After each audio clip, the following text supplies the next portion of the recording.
I reported my boss. He lost everything. His job, his reputation, his pension. And here's the part that keeps me up at night. I'm still not sure I did the right thing.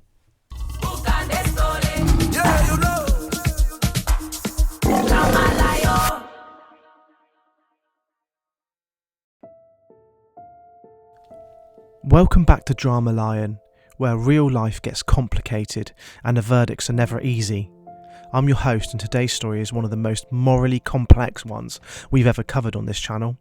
No clear villain, no easy answer, just a man caught between doing what's right and destroying someone's life in the process. Stay until the end, because I want your verdict on this one. Let's get into it. Our narrator, let's call him Daniel, is 34 years old. He's been working at a mid-sized logistic company for 6 years. Started at the bottom, worked his way up to Senior Operations Coordinator. He's good at his job, reliable, keeps his head down, doesn't do office politics. His boss, let's call him Richard, has been with the company for over 20 years. He's 54, known by everyone, respected by most. He's a kind of manager who remembers your birthday, asks about your kids, and always has coffee on when you arrive early. Daniel genuinely liked Richard, not just as a boss, but as a person. Richard mentored him when he first joined, pushed for his promotion, wrote him a glowing reference when Daniel applied for his current role internally. So when Daniel started noticing something was off, he didn't want to see it. It started small, a supplier invoice that didn't quite add up, a contract renewal that bypassed the usual approval process. Richard, dismissing questions with a laugh and a "don't worry about it, mate, I'll handle it." Daniel told himself he was overthinking it. Richard had been there 20 years. He knew how things worked. Maybe there were processes Daniel just wasn't aware of yet. But then, 3 months later, Daniel accidentally found the file. It was a Tuesday morning. Richard was on annual leave, and Daniel was covering his emails, something Richard had asked him to do for urgent supplier queries only. He wasn't snooping. He wants to make that clear. He was looking for a forwarded delivery confirmation when he stumbled across a folder Richard had clearly forgotten to close before he left. Inside were invoices, dozens of them, spanning nearly 3 years. Suppliers Daniel had never heard of. Services that were vague at best. Consultancy support, strategic oversight, external review fees. Each invoice was between $2,000 and $8,000, all approved personally by Richard, all paid out without a second signature. Daniel sat there staring at his screen for a long time. He ran through rough numbers in his head. If even half of these were fraudulent, and they certainly looked it, Richard had potentially siphoned somewhere between $150,000 and $300,000 from the company over 3 years. Daniel closed the folder, went to the bathroom, splashed cold water on his face, and then he did something he'd regret thinking about. He went back, took photos of several invoices on his phone, and returned to his desk like nothing had happened. For the next 4 days, he didn't sleep properly. He barely ate. His wife noticed something was wrong, and he told her it was just work stress, which wasn't technically a lie. Because here's what was eating him alive. Richard wasn't just his boss. Richard's daughter had just started university. His wife had recently been diagnosed with a serious illness and was going through treatment. The whole office knew because Richard had taken compassionate leave the previous year. And Richard was 54, now in today's job market with a fraud conviction. His career would be over. His pension potentially gone. His family's security wiped out at the worst possible time. Daniel kept asking himself, What does this hurt more? The company, a profitable business owned by shareholders who barely notice, or Richard's family who were already going through hell? But then he thought about something else, something that shifted everything. Daniel thought about Marcus. Marcus was a warehouse operative, 41 years old, single dad to 2 teenage boys.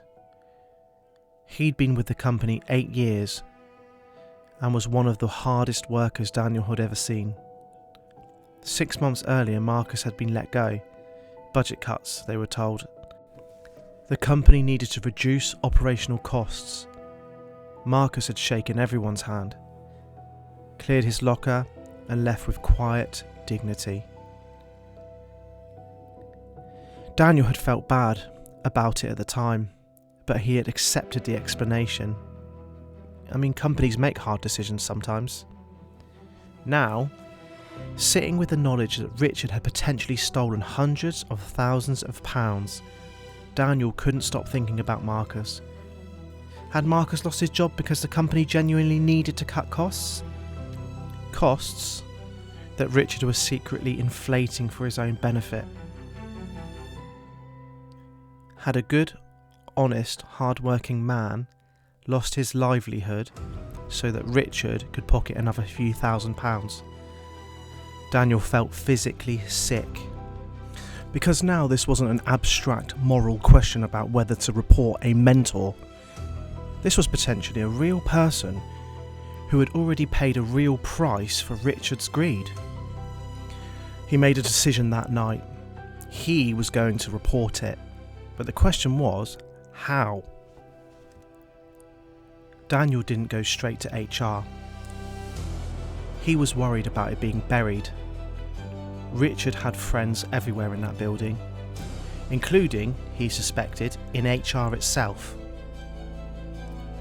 Instead, he went directly to the company's parent group. They had a compliance and ethics hotline, anonymous reporting, the whole thing. Daniel had walked past the poster for 100 times without even thinking he'd use it.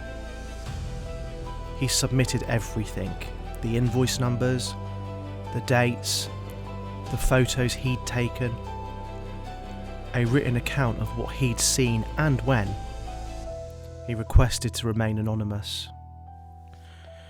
3 weeks passed. Nothing seemed to happen. Daniel started wondering if it had just disappeared into a void somewhere. Then, on a Wednesday morning, Richard didn't come in. By lunchtime, there were 2 people from the parents' company's legal team in the building. By the end of the day, Richard's computer had been removed from his office. HR sent a company-wide email that afternoon. It said only that Richard was no longer with the organisation with immediate effect, and that his responsibilities would be covered temporarily by senior management. The office went quiet in a way Daniel had never experienced before. People whispered in corridors, names were mentioned, theories calculated, and Daniel sat at his desk and felt nothing, just hollow, heavy emptiness. Within a month, the full picture emerged, at least among those who were paying attention. Richard had been formally dismissed for gross misconduct. There were rumours of police involvement. The amounts being discussed internally were even higher than Daniel had estimated, closer to over 400,000 over the 4 years. The company quietly began a review of all redundancies made during the period Richard had been falsifying invoices. Marcus, the warehouse operative, was offered his job back, and he accepted. That should have felt like vindication for Daniel, and in some ways it did. But then came the part he hadn't prepared himself for. A colleague, one of the few people Daniel considered a genuine friend at work, pulled him aside one afternoon. Her name was Priya. She'd known Richard for 15 years. She told Daniel that Richard's wife's treatment had been going well, but the stress of everything had caused a serious setback. That Richard's daughter had deferred her second year of university because the family couldn't afford it anymore. that Richard himself had apparently told a mutual friend he didn't know how they were going to keep the house. Priya didn't accuse Daniel of anything. She didn't even know he was the one who reported it. She was just sharing what she knew, the way people do when they're processing something painful. But Daniel felt every word like a stone dropping into still water. He went home that night and told his wife everything, for the first time since it all began. And she asked him the question he'd been asking himself for months. If you knew then what you knew now, would you still have reported it? Daniel said yes, he would have still reported it, because Marcus got his job back, because the company's other employees were protected from a man who was willing to steal from the business that paid all of their wages, because fraud on that scale doesn't just hurt faceless shareholders, it affects bonuses, budgets, headcounts and livelihood across the whole organisation. And because as painful as it is, Richard made his own choices. Nobody forced him to steal. Nobody forced him to keep going for 4 years. He chose to do that while mentoring young employees and being the beloved father figure of the office. But Daniel also said, barely. It would still be barely yes. Because he thinks about Richard's wife every single day, and he thinks about the daughter who had to leave university, and he wonders whether justice and consequences can truly be separated from the innocent people who get caught in their wake.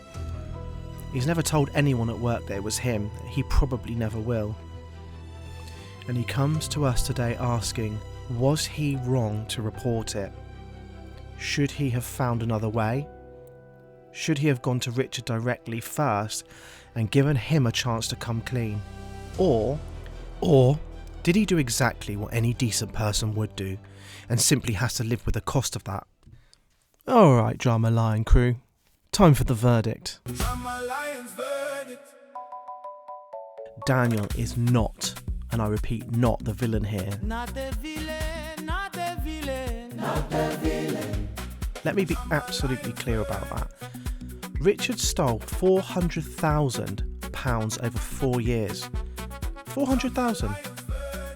While looking his colleagues in the eye every single morning, while mentoring people like Daniel, while accepting their trust and their loyalty and their respect. The devastation to his family is real and it's heartbreaking. But it was caused by Richard, not by the person who told the truth. Because here's the thing about fraud on this scale, it never ever stays in a box. It always costs someone else something. In this case it cost Marcus his job for 6 months. It could have cost others too. It was already costing the business money that belonged to every single person who worked there. Daniel didn't destroy Richard's career, Richard did, over 4 years of deliberate, calculated choices. What Daniel did was brave, genuinely brave, because reporting someone you respect, someone who mentored you, someone you care about, knowing the consequences, well, that takes real moral courage. The fact that it haunts him doesn't make him wrong, it makes him human. Not the villain, not even close. But what do you think, Drama Lion crew? Was Daniel right to report it? Should he have confronted Richard first? Should he have stayed out of it entirely? Drop your verdict in the comments and tell me why you think that. I read every single one.